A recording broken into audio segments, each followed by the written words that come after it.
Hello, Tim. Nice to meet you. Nice to meet you. Could you introduce yourself? I'm Tim Field. I'm a southerner but living in Newcastle.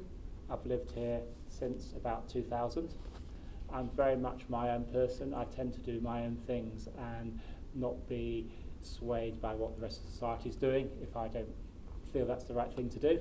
I don't drink, for example. All my friends say that's really strange, but it's never really appealed to me. Yeah. And I always take a view what's right, and I try to follow that through in my work life and my home life. Great. So what's your main job in this company? Yeah, I am a capability lead. So what I do is I understand the business problems, and from those I then work out what sort of team we need to solve those problems, and I assemble the team, and then I monitor the team as they solve those problems, making adjustments, giving them my support, etc. So how long have you worked in here? I've worked for this company since 2000, but my role's changed. I came here as an application programmer, and I became a team leader, and then I slowly got more involved in the business side of things.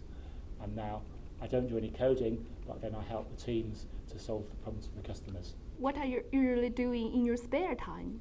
When I'm not working, I'm either relaxing at home, reading the newspaper, surfing the internet, or I'm out on my bicycle out running. And riding my bicycle is a big thing for me. I just enjoy the freedom of just being out there and just the simplicity of pedalling. After all the complexities of work, it's nice just to be able to turn those pedals and get the stress go away.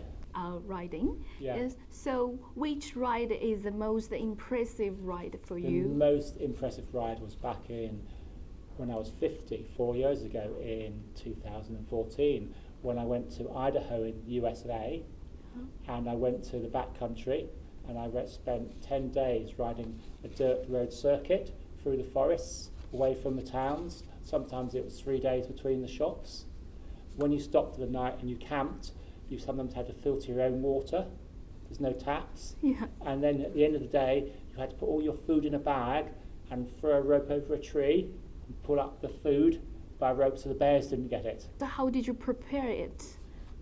To prepare the trip, I researched where I was going to go. I found the route on the internet, and I looked at the notes. I worked out how to go each day, what equipment I would need.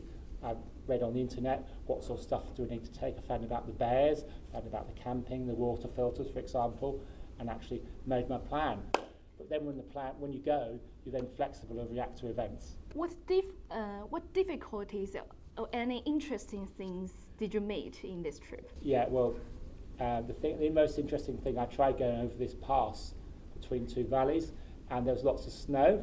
And during the winter, all the trees had blown down over the trail, so I ended up having to carry my bike over the trees, stop riding, take all the luggage off the bike, try and carry the bike over all the trees like this on top of each other, then get on the bike again. And then it got steep and covered with snow, and I couldn't ride anymore, and I couldn't push the bike with the luggage on, so I was forced to take the luggage off the bike, carry the bike, come back for the luggage. That's really interesting. So I then got to the top of the hill. There was only a little bit of light left, so I ended up cycling down the other side in the dark with a tiny torch. Yeah. And I got to camp about 11:30 at night. Could you tell me a little about your next trip? On the 1st of September, I'm flying to Turin in Italy. And then I'm to ride to Nice through the mountains with about 150 other people, and the guys plan the route and advertise it on the internet and let people sign up to join him. And then we all have to make our own journey. We have to find our own food, our own campsites. But there'll be different people to ride with every day. When you ride yourself, you're just reliant on yourself. You've got that. You can just see the countryside. You hear all the birds and everything, and the butterflies. See the butterflies. And you've got no distractions. When you ride with people, you don't appreciate it so much, but you've got the companionship of riding with someone else to chat about it and learn about their life when you're cycling along. Wow, that's brilliant. Thank you so much, Tim.